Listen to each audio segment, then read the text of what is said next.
Good morning बच्चों। आज का जो हमारा टॉपिक है वो है गाउस का नियम। और ये फर्स्ट और सेकंड चैप्टर, ये सेकंड चैप्टर हमने कल स्टार्ट किया था। फर्स्ट और सेकंड चैप्टर में जो सबसे इम्पोर्टेंट टॉपिक है वो है गाउस का नियम। ठीक है बच्चों, तो ये बहुत इंपॉर्टेंट है, तो इसे बहुत अच्छे से पढ़ना है हमें। ठीक है बच्चों, तो गाउस का नियम क्या होता है? तो बहुत बार बोर्ड के एग्जाम में गाउस के नियम की डायरेक्ट आपको परिभाषा पूछी जाती है। गाउस के नियम से क्या तात्पर्य? तो पहले हम पढ़ लेते हैं। क्या लिखा है? किसी बंद पृष्ठ से निर्गत कुल विद्युत फ्लक्स का मान। तो बच्चों मैंने आपको कल कुल विद्युत फ्लक्स का सूत्र लिखवाया था और आपको मैंने ये सूत्र बताया था कुल विद्युत फ्लक्स का। तो कुल विद्युत फ्लक्स का सूत्र क्या होता है? फाई बराबर E vector dot D A vector. तो ये हो जाएगा बच्चों आपका कुल विद्युत फ्लक्स का मान किसके बराबर होता है? आवेशों के बीजगणितीय योग। इस सिग्मा का मतलब होता है बच्चों बीजगणितीय योग। और आप नीचे देख रहे हो एप्सिलॉन नॉट, तो हम इसको ऐसे भी लिख सकते हैं बच्चों।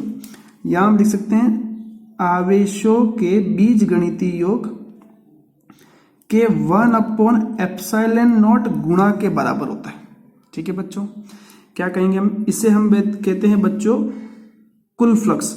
यहां पर हमने ये सर्कल बनाए। सर्कल का मतलब होता है बच्चों बंद पृष्ठ से। इस सर्कल का मतलब क्या है? बंद पृष्ठ। तो हम इसे बनाते हैं। क्या लिखा है? किसी बंद पृष्ठ से गुजरने वाले, इसे हम बोलते हैं बच्चों फ्लक्स। फ्लक्स को फाई से लिखा जाता है। तो किसी बंद पृष्ठ से गुजरने वाले कुल विद्युत फ्लक्स का मान। ये पूरा सूत्र किसका है बच्चों? ये सूत्र है कुल विद्युत फ्लक्स का। ठीक है बच्चों, तो ये किसका सूत्र है? कुल विद्युत फ्लक्स का। और यहां सर्कल बना है तो क्या लिखना है आपको? बंद पृष्ठ। तो किसी बंद पृष्ठ से गुजरने वाले कुल विद्युत फ्लक्स का मान किसके बराबर होता है? उस बंद पृष्ठ में उपस्थित आवेशों, उस बंद पृष्ठ में उपस्थित आवेशों के बीजगणितीय योग। सिग्मा का मतलब होता है बीजगणितीय योग के 1/एप्सिलॉन नॉट गुणा के बराबर होता है। ऊपर यही लिखा है बच्चों। क्या लिखा है?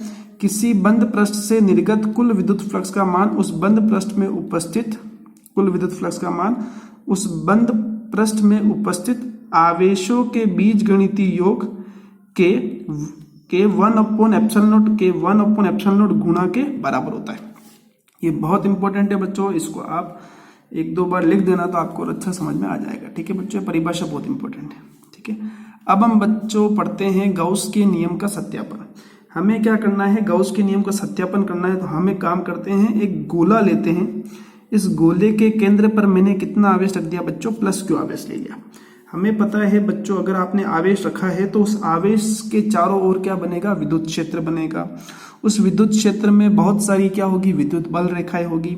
और उन विद्युत बल रेखाओं की संख्या को हम क्या कहते हैं बच्चों? विद्युत फ्लक्स कहते हैं। तो हमें पता है इस आवेश की वजह से इस गोले से गुजरने वाली बहुत सारी विद्युत बल रेखाएं होगी। और उन विद्युत बल रेखाओं की संख्या को हम क्या कहेंगे? विद्युत फ्लक्स होगा। मतलब इस आवेश का क्या होगा? विद्युत फ्लक्स होगा।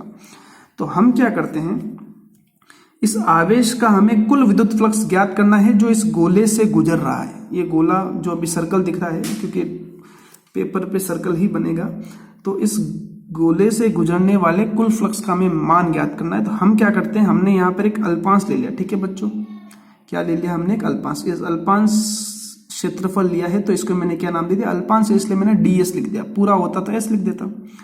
बच्चों ध्यान रखना, क्षेत्रफल की दिशा हमेशा पृष्ठ की सतह के क्या होती है? लंबवत।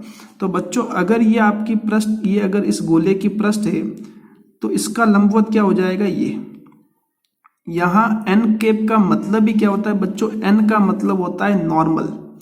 n का मतलब क्या होता है बच्चों? नॉर्मल। नॉर्मल का मतलब लंबवत।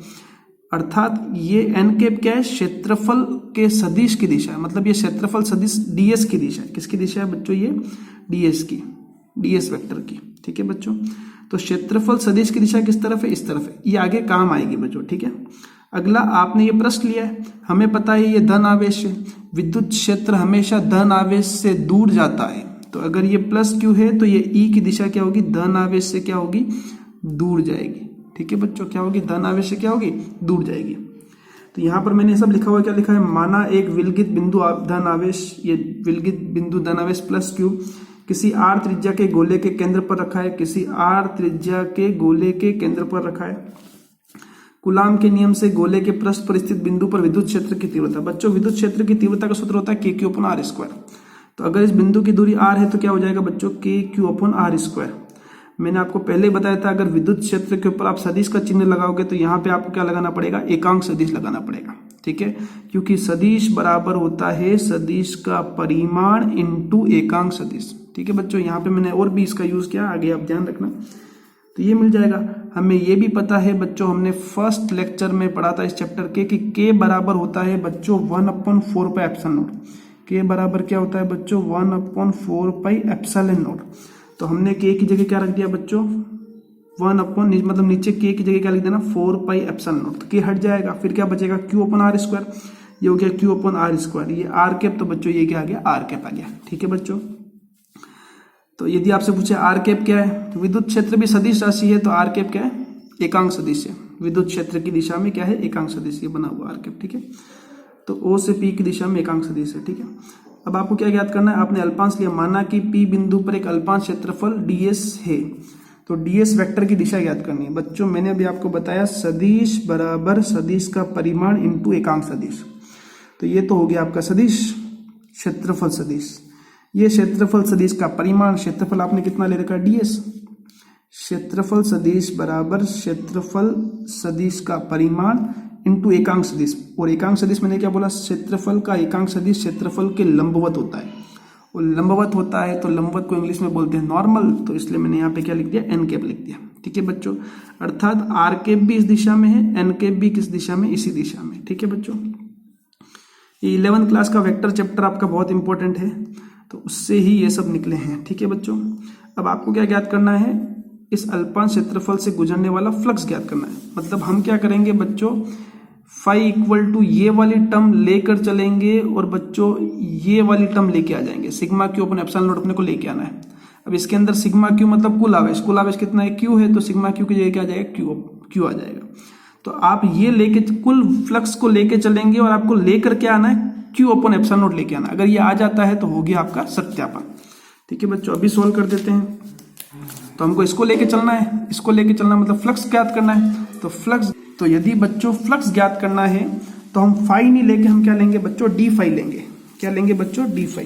डी फाई क्यों लिया है मैंने, डी फाई इसलिए लिया है क्योंकि आप अल्पांश की बात कर रहे हैं। किसकी बात कर रहे हैं बच्चों, आप यहाँ पे किसकी बात कर रहे हैं, अल्पांश की बात कर रहे हैं, इसलिए मैंने यहाँ पे क्या लिया बच्चों डी फाई। और आपको पता है फ्लक्स का सूत्र क्या होता है बच्चों, इससे लास्ट वाली क्लास में पढ़ा था हमने, E vector dot ds vector, कल वाले लेक्चर में पढ़ा था। ठीक है बच्चों, अब यहाँ से देखो बच्चों ई का मान कितना है, तो ई का मान क्या दे रखा है, ई वेक्टर का मान दे रखा है आपको Q upon 4 pi epsilon naught R cap upon R square. तो यहाँ जाएगा Q upon 4 pi epsilon naught R cap upon R square. ds vector बच्चों, ds वेक्टर का मान क्या है ds इंटू एन कैप, तो यहाँ जाएगा ds इंटू एन कैप, बीच में डॉट है तो यहाँ पे क्या गया डॉट आ गया बच्चों। अब देखो बच्चों हमेशा जानना ये डॉट, डॉट का मतलब होता है अदिश गुणनफल। अदिश गुणनफल जो होता है बच्चों वो सदिश राशियों का होता है। किसका होता है बच्चों, सदिश राशियों का होता है। और यहाँ पर सदिश इस पूरे में मेरे को तो सिर्फ दो ही सदिश दिख रहे हैं। कौन दो सदिश है, एक तो दिख रहा है मेरे को आर कैप, ये एकांक सदिश है, और एक एन कैप, ये भी क्या है एकांक सदिश। तो इन दोनों को छोड़ के बाकी ये सब सदिश नहीं है, ये सब सदिश के परिमाण है।